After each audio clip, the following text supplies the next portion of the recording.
بسم اللہ الرحمن الرحیم وارکعوا مع الراکعین رب اشرح لی صدری ویسر لی امری واحلل عقدۃ من لسانی یفقہوا قولی رب زدنی علما وزدنی فہما سبحانک لا علم لنا الا ما علمتنا انک انت العلیم الحکیم۔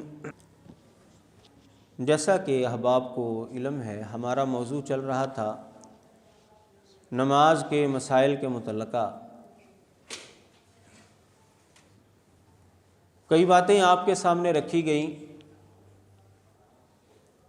مسجد میں کیسے آنا ہے، کیا عمل کرنا ہے مسجد میں آ کر، جماعت کے ساتھ نماز پڑھنا اور وقت کے اوپر نماز پڑھنا۔ آج ہم گفتگو کریں گے صف بندی کے حوالے سے۔ جب ہم مسجد میں آتے ہیں، آ کر نوافل ادا کرتے ہیں، سنتیں ادا کرتے ہیں، یہ تو جہاں پر جس کو جگہ ملے یا جہاں وہ پسند کرے وہاں پر وہ پڑھ سکتا ہے۔ لیکن جب فرض نماز کا وقت ہوتا ہے تو تکبیر کہی جاتی ہے اور سارے نمازی صفوں کے اندر کھڑے ہو جاتے ہیں۔ ہمارے ہاں دو طرح کی شکلیں پائی جاتی ہیں اور وہ دونوں کے اندر افراط و تفریط ہے۔ بعض نمازی تو ایسے ہیں کہ جو صفوں کے اندر کھڑے ہوتے ہیں، اس کے باوجود وہ اکیلے اکیلے کھڑے رہتے ہیں، اپنے دیگر ساتھیوں کے ساتھ کھڑا ہونا یا پسند نہیں کرتے، یا ان کے ذہن میں یہ بات ڈال دی گئی ہے کہ آپ نے اپنے دائیں بائیں والے ساتھی کے ساتھ جڑ کر کھڑا نہیں ہونا۔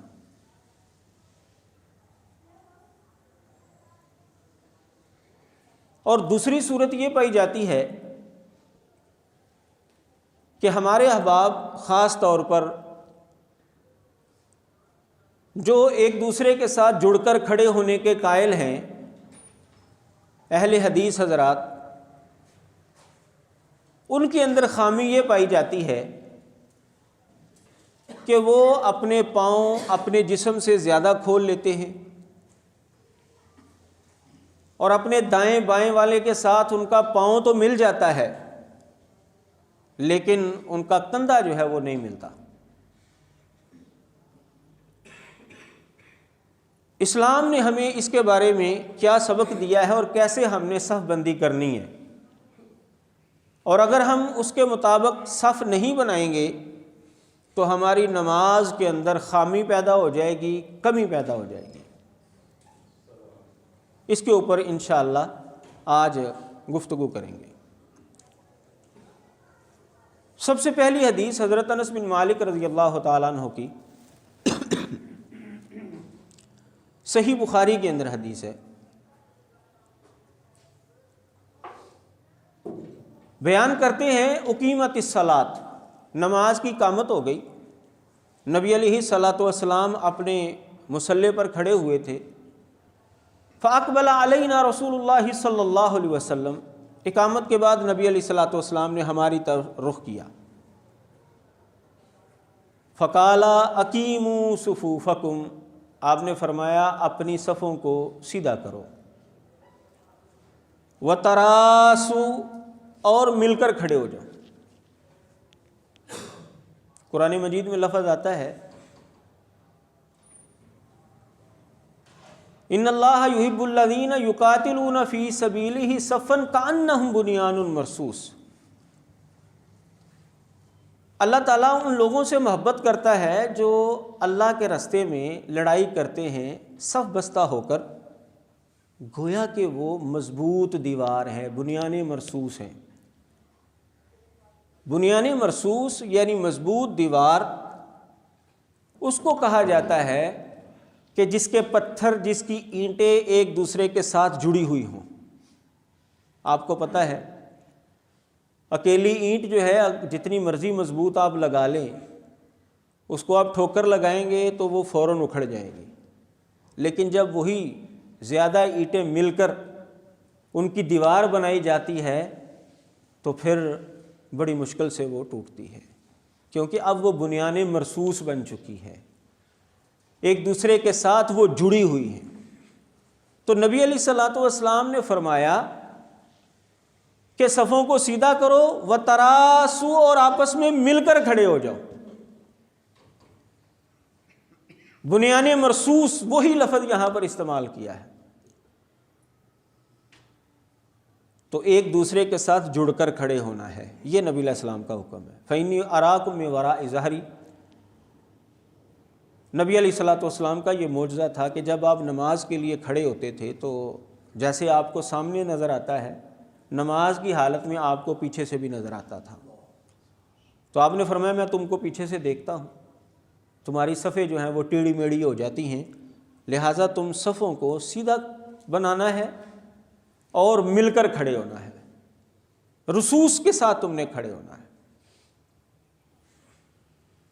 صحیح بخاری کی ہی دوسری حدیث اور کئی اور حدیثوں کے اندر بھی یہ مختلف الفاظ آتے ہیں، آپ نے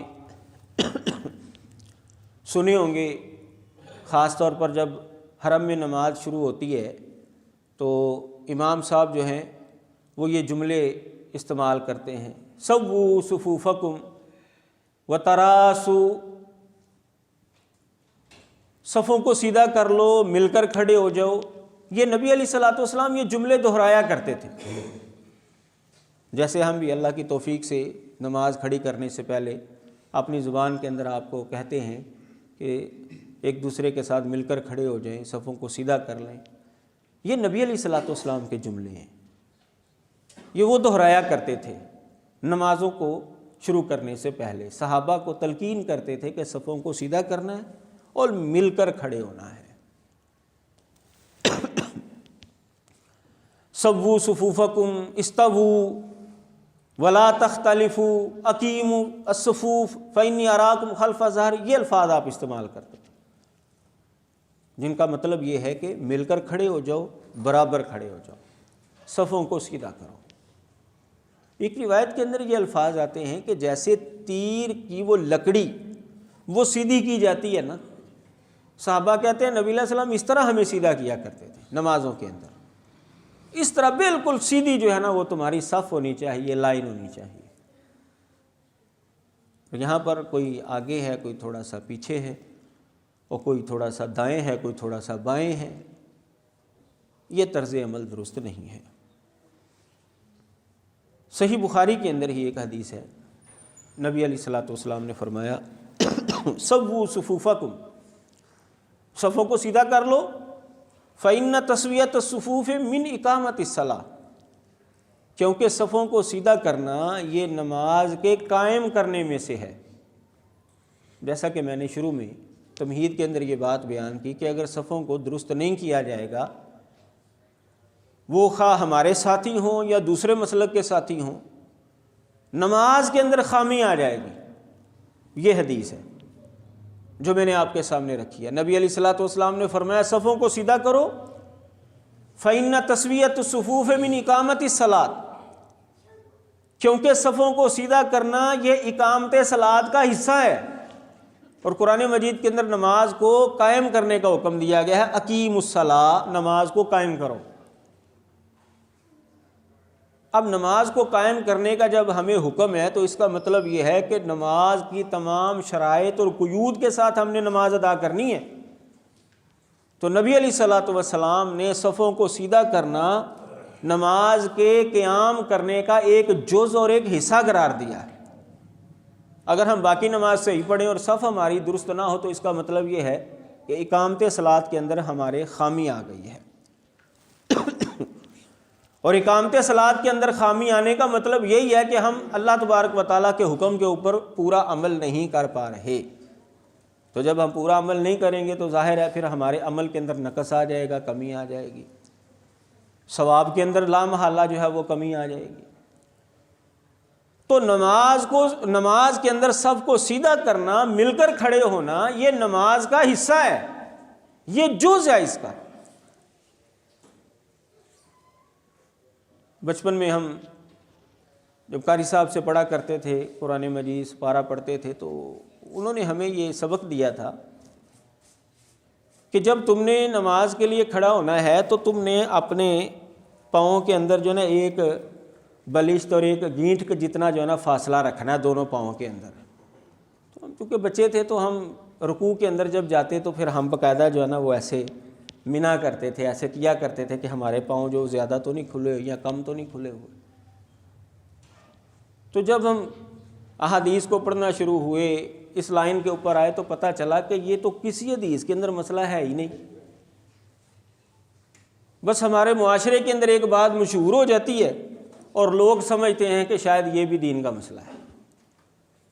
بھئی دین کا مسئلہ ہمیں ملے گا یا قرآن مجید سے ملے گا یا نبی علیہ الصلوۃ والسلام کی حدیث سے ملے گا، بس، کیونکہ دین اس چیز کا نام ہے، اللہ تبارک و تعالیٰ کے دیے ہوئے احکامات کا، نبی علیہ الصلوۃ والسلام کی بیان کی ہوئی احادیث اور فرامین کا، یہ دین ہے۔ یہ چونکہ چنانچہ اگرچہ مگرچہ فلاں بزرگ نے کہا تھا، فلاں نے کہہ دیا تھا، ایسا ہو گیا ویسا ہو گیا، یہ کوئی دین نہیں ہے۔ یہ اس بندے کی ذاتی رائے تو ہو سکتی ہے، اس کا ذاتی خیال تو آپ کہہ سکتے ہیں، دین نہیں ہو سکتا۔ دین اللہ اور اللہ کے رسول کا نام ہے بھائی، سیدھی سی بات ہے۔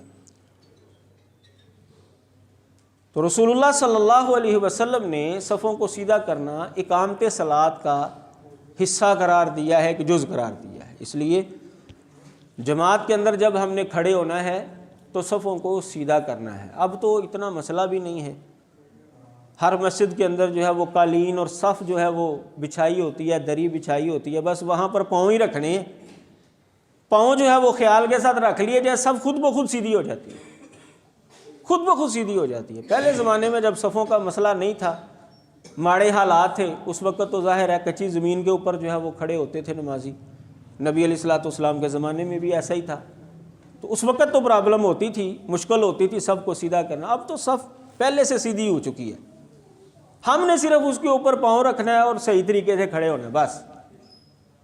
لیکن اس کے باوجود ہمارے ہاں افراط و تفریط پایا جاتا ہے، ایک طرف اگر کمی ہے تو دوسری طرف جو ہے وہ زیادتی پائی جاتی ہے۔ تو ہم نے ان دونوں کے درمیان والا راستہ اختیار کرنا ہے۔ رسول اللہ صلی اللہ علیہ وسلم نے اس کی اہمیت بیان کرتے ہوئے فرمایا ہے، لَتَسُوُّنَّ صُفُوفَكُمْ أَوْ لَيُخَالِفَنَّ اللَّهُ بَيْنَ وُجُوهِكُمْ، تم ضرور صفوں کو سیدھا کرو گے یا پھر اللہ تعالیٰ تمہارے چہروں کو جو ہے وہ بدل دے گا، ایک دوسرے کے ساتھ تمہارا اختلاف شروع ہو جائے گا۔ یہ حدیث بھی صحیح بخاری کے اندر موجود ہے۔ حضرت ابو مسعود رضی اللہ تعالیٰ عنہ بیان کرتے ہیں، کان رسول اللہ صلی اللہ علیہ وسلم یمسح مناکبنا فی الصلاۃ، نبی علیہ الصلوۃ والسلام نماز شروع کرنے سے پہلے ہماری صفوں کو سیدھا کرواتے تو کیسے؟ آپ ہمارے کندھوں کو چھوتے تھے، یہ کندھا اس کندھے کے برابر ہے کہ نہیں، یہ کندھا آگے تو نہیں آیا ہوا، کندھا پیچھے تو نہیں گیا ہوا۔ جیسا کہ میں نے بتایا کہ جیسے تیر والی لکڑی کو سیدھا کیا جاتا ہے نا، اگر وہ تیر والی لکڑی جو ہے نا وہ ٹیڑھی ہو نا تو تیر سیدھا نشانے پر نہیں جاتا، وہ ادھر ادھر ہو جاتا ہے، وہ بالکل لکڑی جو ہے نا وہ سیدھی ہونی چاہیے، تیر کی جو ہے، پھر وہ نشانے پر جاتا ہے۔ تو نبی علیہ الصلوۃ والسلام یمسح مناکبنا، ہمارے کندھوں کو چھوتے تھے، وَيَقُولُ، اور فرماتے، استووا ولا تختلفوا، سیدھے ہو جاؤ، یہ آپ فرماتے تھے، اختلاف نہ کرو، تم صفیں ٹیڑھی میڑھی نہ کرو، فتختلف قلوبکم، وگرنہ تمہارے دل بھی مختلف ہو جائیں گے۔ حضرت ابو مسعود نے اپنے زمانے کے لوگوں کو جب یہ حدیث سنائی تو کہا کہ اب یہی وجہ ہے کہ تمہارے دل آپس میں نہیں مل رہے، ایک دوسرے کے خلاف قدورت ہے تمہارے دلوں میں کہ تمہاری صفیں جو ہیں وہ ٹیڑھی ہو گئی۔ تو مسلمانوں کے دل ملنے کا ایک ذریعہ یہ بھی ہے کہ ہم صفوں کے اندر سیدھے جو ہیں وہ کھڑے ہو جائیں۔ ایک آدمی کے ساتھ میرا اختلاف تھا، تو اتفاق سے مسجد میں جو ہے ہم کھڑے ہوئے تو جماعت کے اندر اس کے ساتھ جو ہے وہ جگہ ملی، بالکل اس کے ساتھ۔ اب جب اس کے پاؤں کے ساتھ پاؤں ملایا، اس حدیث کے اوپر عمل کیا، تو اللہ تعالیٰ کی جانب سے میرے دل کے اندر جو ہے یہ بات آئی کہ ساتھ تو مل کر کھڑے ہو ہی گئے ہیں تو صلح کر لو، معاملہ جو ہے وہ ختم ہو جائے۔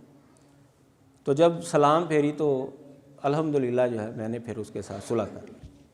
یہ حدیث کے اوپر میں نے بذات خود جو ہے وہ دیکھا کہ یہ عمل کرتے ہوئے انسان کے دل جو ہیں وہ مل جاتے ہیں۔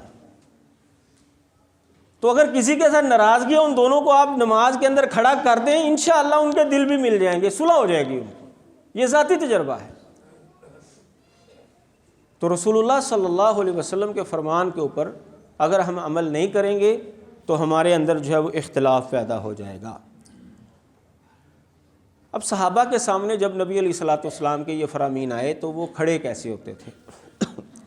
حضرت انس بیان کرتے ہیں، یہ صحیح بخاری کی حدیث میں آپ کے سامنے رکھنے لگا ہوں کہ نبی علیہ الصلوۃ والسلام نے فرمایا اقیموا صفوفکم، اپنی صفوں کو سیدھا کرو، فإنی اراکم من وراء ظہری، میں تمہیں اپنے پیچھے سے دیکھتا ہوں، وکان احدنا۔ اب صحابہ نبی علیہ الصلوۃ والسلام کے اس حکم کے اوپر عمل کیسے کرتے تھے؟ ہم نے ویسے عمل کر کے جو ہے ان حدیثوں کے اوپر دکھانا ہے، پھر ہماری نماز جو ہے وہ پوری ہوگی۔ حضرت انس بیان کرتے ہیں کہ نبی علیہ الصلوۃ والسلام جب ہمیں یہ حکم دیتے تھے تو ہم کیا کرتے تھے؟ وَكَانَ أَحَدُنَا يُلْزِقُ مَنْكِبَهُ بِمَنْكِبِ صَاحِبِهِ وَقَدَمَهُ بِقَدَمِهِ۔ ہم ایک دوسرے کے کندھے کے ساتھ کندھا ملا لیتے تھے اور ایک دوسرے کے قدم کے ساتھ اپنا قدم ملا لیتے تھے۔ یہ ہے صحابہ کا طرز عمل، کس طریقے سے ہم نے صف کو سیدھا کر لیا، اوپر سے کندھا بھی ملے اور نیچے سے پاؤں بھی ملے۔ اگر آپ پاؤں جو ہیں وہ بالکل تھوڑے سے کھولیں گے، کندھا تو آپ کا مل جائے گا، اگر آپ ساتھ کھڑے ہوئے ہیں تو پاؤں جو ہے وہ نہیں ملے گا، اور اگر پاؤں جو ہے وہ جسم سے زیادہ کھول لیں گے، پاؤں تو آپ کا مل جائے گا لیکن کندھا آپ کا نہیں ملے گا۔ اس لیے میں نے کہا شروع میں تمہید کے اندر کہ افراط و تفریط ہے۔ اگر دوسرے مسلک کے احباب جو ہے وہ دور دور کھڑے ہوتے ہیں تو ہمارے مسلک کے احباب اتنا جو ہے وہ پاؤں کھول لیتے ہیں کہ وہ بھی حدیث کی مخالفت کے اندر آ جاتا ہے۔ دونوں کے اندر خامی پائی جاتی ہے۔ اس حدیث کے اوپر عمل ہم ایسے کر سکتے ہیں کہ جتنا ہمارا اوپر جسم ہے اس جسم کے مطابق ہر نمازی جو ہے وہ اپنے پاؤں کھولے۔ جب ہر نمازی اس جسم کے مطابق پاؤں کھولے گا، نیچے سے پاؤں بھی مل جائیں گے اور اوپر سے کندھا بھی مل جائے گا، اور کندھے بھی جو ہے وہ برابر ہو جائیں گے، پاؤں بھی جو ہے وہ برابر ہو جائیں گے۔ یہ تھا صحابہ کا طرز عمل، یہ ہم نے اپنانا ہے، اور یہ ہے طریقہ کار صفوں کو سیدھا کرنے کا اور مضبوط کرنے کا۔ وہ جو پہلی حدیث کے اندر لفظ آیا تھا وہ تراسو، مل کر کھڑے ہونا، اس طریقے سے ہم مل کر کھڑے ہوں گے جیسے ایک اینٹ دوسرے کے ساتھ جڑ کر جو ہے وہ دیوار بنتی ہے، اس طرح ہم نے دیوار بننا ہے۔ یہ ہے طریقہ کار نماز کے اندر صف بندی کا۔ اگر ہم فاصلے کے ساتھ کھڑے ہوں گے، اچھا بعض احباب جو اتنے سخت ہوتے ہیں، یہاں پر ایک مجھے واقعہ یاد آ گیا۔ نوجوانی کے عالم میں سیالکوٹ میں گیا، میرا کزن جو ہے وہ کرکٹ کھیلا کرتا تھا، تو سیالکوٹ کے اسٹیڈیم میں وہ مجھے بھی ساتھ لے گیا پریکٹس کرنے کے لیے۔ تو نماز کا وقت ہو گیا تو وہاں پر ایک چھوٹی سی مسجد تھی اسٹیڈیم کے ساتھ ہی، تو میں بھی وہاں پر نماز پڑھنے کے لیے چلا گیا۔ مغرب کی نماز کا وقت تھا، تو وہاں پر ایک امام صاحب تھے اور ایک مقتدی تھا، باقی سارے لڑکے جو ہیں وہ کرکٹ ہی کھیل رہے ہیں۔ میں تیسرا بندہ میں وہاں پر جا کر شامل ہو گیا۔ اب وہ جو بزرگ ساتھ کھڑے تھے امام صاحب کے ساتھ، ان کو میں نے پیچھے کیا جو طریقہ کار، ہم صف کے اندر کھڑے ہو گئے۔ جب صف میں کھڑے ہوئے تو میں نے وہ اپنی روٹین کے مطابق اپنا پاؤں جو ہے اس کے پاؤں کے ساتھ جو ہے وہ ملایا، تو ان بزرگوں نے نماز کے اندر ہی میرے پاؤں کو اس طرح جو ہے نا جھٹک دیا۔ خیر پھر میری ہمت نہیں ہوئی کہ میں دوبارہ ان کے پاؤں کے ساتھ پاؤں ملاؤں، لیکن بعض احباب ایسا کرتے ہیں، یہ میرے ساتھ بھی ہو چکا ہے کہ اگر آپ ان کے پاؤں کے ساتھ پاؤں ملائیں گے، حدیث کے اوپر عمل کرنے کی کوشش کریں گے، تو وہ نماز کے اندر ہی آپ کا پاؤں جو ہے وہ جھٹک دیں گے۔ شاید وہ سمجھتے ہیں کہ یہ غلط حرکت کی گئی ہو، بھائی یہ حدیث کے اوپر عمل کیا گیا ہے۔ اگر آپ کے اہل علم نے آپ کو حدیثیں نہیں سنائیں تو یہ آپ کا اور ان کا مسئلہ ہے۔ جو حدیث کے اوپر عمل کرنا چاہتا ہے بھائی اس کو تو کرنے دیں آپ عمل۔ تو نبی علیہ الصلوۃ والسلام کی حدیثوں کے اوپر صحابہ اس طریقے سے عمل کرتے تھے، کندھے کے ساتھ کندھا ملاتے تھے، پاؤں کے ساتھ پاؤں ملاتے تھے۔ نبی علیہ الصلوۃ والسلام نے فرمایا سبوا صفوفکم وحاذوا بین مناکبکم، صفوں کو سیدھا کرو، کندھوں کو برابر کرو، اور اپنے بھائی کے ہاتھوں میں نرمی اختیار کرو۔ اگر تمہارا بھائی جو ہے وہ تم کو تھوڑا سا آگے پیچھے کرنا چاہتا ہے تو ہو جاؤ۔ وسد الخلل، اور ایک دوسرے کے درمیان جو خلل ہے نا، خلا، اس کو پر کرو۔ یہ ہے کہ اگر آپ ساتھ کھڑے ہیں کسی کے اور فاصلہ ہے تھوڑا سا، تو کوشش کریں آپ اس کے ساتھ مل رہے ہیں، اور جو مل رہا ہے اس کے ساتھ سختی اختیار نہ کریں، اس کے ساتھ نرمی برتیں، اپنے بھائیوں کے ہاتھوں میں نرم ہو جائیں۔ تو خلا ہم نے جو ہے وہ ختم کرنے کی کوشش کرنی ہے۔ اب خلا کیسے ختم کرنا ہے؟ صف جو ہے وہ ہم نے امام کی سائڈ پر جو ہے وہ ملانی ہے۔ اگر آپ کی یہاں پر کھڑے ہیں بائیں طرف، اور آپ کی بائیں طرف جو ہے کوئی ایسا نمازی ہے جو پاؤں کے ساتھ پاؤں نہیں ملانا چاہتا، تو آپ اس طرف ہونے کی بجائے آپ اس طرف جو ہے ہو جائیں، کیونکہ امام کے ساتھ کھڑے ہو کر مل کر جو ہے وہ کھڑے ہونا ہے۔ نبی علیہ الصلوۃ والسلام نے فرمایا کہ میرے قریب جو ہیں وہ اولو الاحلام والنہیٰ، جو عقل والے لوگ ہیں، بڑی عمر کے لوگ ہیں، وہ کھڑے ہوں، پھر ان کے بعد تو امام کے ساتھ جو ہے وہ مل کر امام والی سائڈ پر سب جو ہے نا وہ جڑنی چاہیے۔ تو یہ نہ ہو کہ بندہ جو ہے وہ اس طرف جاتا جائے اور اس کا ادھر سے امام والی سائڈ سے خلا ہوتا جائے، اور وہ کہے میں نے اس کے ساتھ جو ہے وہ سب ملانی ہے، اور پھر وہ چھلانگ لگا کر دیوار سے دوسری طرف چلا جائے اور کہے اب ملا کر دکھا، اب کیا کرو گے تم؟ تو امام کے ساتھ جو ہے وہ ہم نے جو ہے وہ کھڑا ہونا ہے، اس کے قریب ہونا ہے۔ تو نبی علیہ الصلوۃ والسلام نے فرمایا کہ درمیان میں جو خلا ہے اس کو پر کرنا ہے۔ تو نماز کے اندر اگر خاص طور پر جب سجدہ کرنے کے بعد ہم کھڑے ہوتے ہیں پہلی رکعت کے بعد یا تیسری رکعت کے بعد، تو اس وقت جو ہے وہ ہمیں ضرورت پڑتی ہے، بلکہ ہر رکعت کے بعد ہی ضرورت پڑتی ہے صف کو سیدھا کرنے کی۔ تو خلا اگر تھوڑا سا ہو گیا ہے تو ہم نے اس کو پر کرنا ہے۔ یہ نہیں کہ آپ نے جہاں، بلکہ ہمارے قاری صاحب یہ بھی بچپن میں بتایا کرتے تھے کہ یہ جو دائیں پاؤں کا انگوٹھا ہے نا، سمجھو کہ اس کو اوپر جو ہے نا کیل جو ہے نا وہ ٹھک گیا ہے، بس یہ ہلنا نہیں چاہیے، پاؤں جو ہے دایاں پاؤں تمہارا ہلنا نہیں چاہیے، یہ ادھر ادھر نہیں ہونا چاہیے، بس یہ اوپر نیچے کر سکتے ہو تم، بس سمجھو کہ انگوٹھے کے اوپر جو ہے نا وہ کیل ٹھک گیا ہے۔ تو یہ طریقہ کار غلط ہے، یہ بھی کسی حدیث کے اندر مسئلہ نہیں ہے۔ اس حدیث میں تو یہ آ رہا ہے کہ خلا کو پر کرنا ہے، اس کو ختم کرنا ہے، تو اس کے لیے لامحالہ ہمیں دائیں بائیں تھوڑا سا جو ہے وہ ہونا پڑے گا۔ تو ہم نے صف کو پوری نماز کے اندر جو ہے اس کا خیال رکھنا ہے، مکمل کرنی ہے، خلا کو جو ہے وہ پر کرنا ہے۔ اگر ہم خلا پر نہیں نہ کریں گے تو نبی علیہ السلام کا فرمان ہے فإن الشیطان یدخل بینکم بمنزلۃ الخزف، یعنی اولاد الزان الصغار۔ اگر تم خلا کو پر نہیں نہ کرو گے، دو نمازیوں کے درمیان خلا رہ جائے گا، تو شیطان جو ہے وہ بکری کے چھوٹے بچے کی طرح، میمنے کی طرح جو ہے نا وہ آگے آ جائے گا، داخل ہو جائے گا، اور نماز کے اندر جو ہے وہ خامی آ جائے گی۔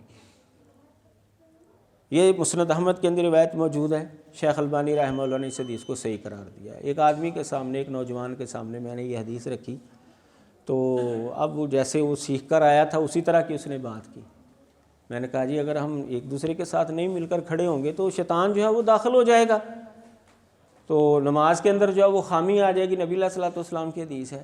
اب بجائے اس کے کہ وہ نوجوان جو ہے حدیث کو مانتا، یا زیادہ سے زیادہ وہ یہ کہہ سکتا تھا کہ بھئی یہ حدیث مجھے دکھا دو، کس حدیث کے اندر ہے، کون سی کتاب کے اندر ہے، تو میں اس کو دکھا دیتا۔ لیکن آگے سے اس نے طنز کیا، اور یہ بعض لوگ کرتے بھی ہیں۔ طنز کیا کیا؟ اچھا قاری صاحب پھر جڑے امام صاحب نے انہاں دے تے اگے پیچھے شیطان جڑا وہ تے بھنگڑا ہی پاندا ہونا پھر، کیونکہ امام صاحب تے کلے ہی کھلوتے ہوندے نا، وہ تے خلا ہی ہوندا، سجے بھی خلا ہوندا، کھبے بھی خلا ہوندا۔ اب دیکھیں نبی علیہ الصلوۃ والسلام کی بھائی جب حدیث آ جاتی ہے نا تو پھر اس طرح کی بات نہیں کرنی چاہیے۔ اپنے ذاتی معاملات کے اندر ہم ٹھیک ہے کریں، ایک دوسرے کے ساتھ مذاق کریں، وہ بھی، لیکن اس کی بھی کوئی حد بندی ہے۔ لیکن نبی علیہ الصلوۃ والسلام کی حدیث آ گئی ہے، قرآن کی آیت آ گئی ہے، اللہ تعالیٰ نے قرآن کے اندر یہ بات کیا، کیا تم کو اللہ اور اللہ کا رسول ہی ملا مذاق کرنے کے لیے؟ مذاق کرنے کے لیے اور چیزیں تھوڑی ہیں۔ تو جب حدیث آ گئی ہے تو بھائی پھر حدیث ایسے ہی ہے، ہمیں نظر آئے نہ نظر آئے، سمجھ میں آئے نہ آئے، ایسا ہی ہوتا ہے۔ وہ ایک بعض بندے جو ہے وہ یہ طنز کر دیتے ہیں جی پھر ٹانگوں کے درمیان سے کیوں نہیں گزرتا وہ؟ وہاں پر بھی تو خلا ہوتا ہے، بھائی نبی علیہ الصلوۃ والسلام نے وہاں پر نہیں بیان کیا، اس لیے وہاں سے نہیں گزرتا۔ اللہ تعالیٰ نے وہاں پر اس پر پابندی لگائی ہوئی ہے، نہیں گزرتا وہاں سے۔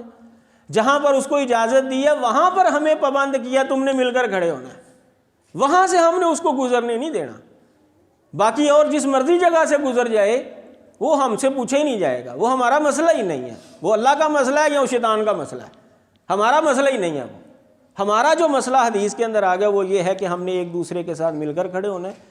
اگر خلا کو پر نہیں کریں گے تو شیطان جو ہے وہ بکری کے بچے کی طرح جو ہے وہ آگے آ جائے گا اور نماز کے اندر جو ہے وہ خرابی ڈالے گا، اور نماز جو ہے اس کے اندر خامی آ جائے گی، جیسا کہ حدیث مبارکہ آپ نے سماعت کر لی کہ صف کو سیدھا کرنا جو ہے من اقامت الصلاۃ، یہ نماز کے قائم کرنے میں سے ہے، اور ایک روایت کے اندر لفظ ہے من تمام الصلاۃ، نماز کو مکمل کرنے میں سے ایک جز یہ بھی ہے کہ صف کو سیدھا کیا جائے۔ اور صف کو سیدھا کیسے کرنا ہے؟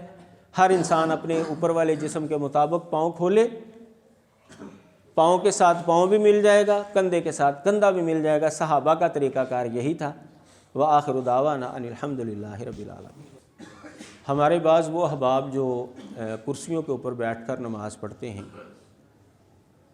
ان میں ایک تو پرابلم یہ آ جاتی ہے، بعض نمازی بھائی جو ہیں وہ قیام کے اندر تو کھڑے ہو جاتے ہیں، اور جب رکوع سجدے میں جانا ہوتا ہے تو پھر اس وقت کرسی پر بیٹھتے ہیں۔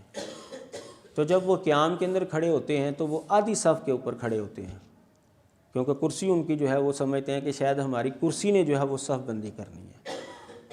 تو کرسی نے صف بندی نہیں کرنی، صف بندی جو ہے وہ نمازی نے کرنی ہے۔ اصل طریقہ کار جو بہترین طریقہ کار ہے شریعت کے اوپر، جب عمل کریں گے نا تو یہ خرابی ہی پیدا نہیں ہوتی، وہ یہ ہے کہ بیٹھ کر بندہ زمین پر جو ہے وہ نماز پڑھے۔ جب زمین پر بیٹھ کر نماز پڑھیں گے تو صف بندی جو ہے وہ خود بخود جو ہے وہ ہو جائے گی، وہ آگے پیچھے ہونے والا مسئلہ ہی ختم ہو جائے گا۔ لیکن بعض نمازی ایسے ہیں کہ وہ کرسی کے بغیر پڑھ ہی نہیں سکتے، ٹھیک ہے، وہ تو مجبور ہیں، شریعت نے اجازت دی ہے، جیسے کوئی پڑھ سکتا ہے ویسے وہ نماز پڑھے گا۔ تو ان کے لیے بہترین طریقہ کار یہ ہے کہ وہ صفوں کے کناروں پر جو ہے وہ کرسی لگائیں وہاں پر، اور ساری نماز جو ہے نا وہ بیٹھ کر ہی پڑھیں، کیونکہ اگر وہ کھڑے ہوں گے تو وہ صف سے آگے کھڑے ہو جائیں گے، بیٹھیں گے پھر وہ صف کے اندر جو ہے وہ پتہ چلتا ہے کہ صف کے اندر ہے، لیکن جب کھڑے ہوں گے تو وہ آگے، تو یہ طرز عمل ان کا درست نہیں ہے۔ تو یا پھر وہ کرسی کا طریقہ کار ہی ایسا بنائیں کہ پیچھے کوئی بھی نہیں ہے، تو کرسی جو ہے وہ پیچھے تھوڑی سی کر لیں کہ اگر وہ کھڑے ہوں تو صف کے اندر ہی وہ کھڑے جو ہیں محسوس ہوں، صف سیدھی ہی کھڑی ہو۔ یا پھر ایک بہترین طریقہ وہ ہے جو حرم کے اندر میں نے دیکھا ہے کہ وہ کرسیاں جو ہیں نا وہ چھوٹی ہیں، وہ ٹانگوں کے درمیان آ جاتی ہیں، اس طرح کی کرسی جو ہے نا وہ رکھیں، صف کے اندر کھڑے بھی ہوا جا سکتا ہے، اس کے اوپر بیٹھا بھی جا سکتا ہے، وہ ٹانگوں کے درمیان ہوگی تو صف بندی بھی صحیح رہے گی، اور جب آپ بیٹھنا چاہتے ہیں اس کے اوپر بیٹھ بھی جائیں، صف ٹوٹے گی بھی نہیں، خراب بھی نہیں ہوگی۔ تو وہ بھی ایک بہترین طریقہ ہے، تو اس پر عمل کرنا چاہیے۔ کرسی والے احباب کو جو ہے احتیاط کرنی چاہیے، ان کی وجہ سے بسا اوقات صف جو ہے وہ خراب ہو جاتی ہے۔ اور جو ہمارے دیگر نمازی ہیں جو ساتھ ساتھ نہیں ملتے، ان کو بھی چاہیے کہ وہ مل کر کھڑے ہوں، کندھے کے ساتھ کندھا اور پاؤں کے ساتھ پاؤں جو ہے وہ ملا لیں۔ نبی علیہ الصلوۃ والسلام کی حدیثوں کے اوپر عمل ہو جائے گا۔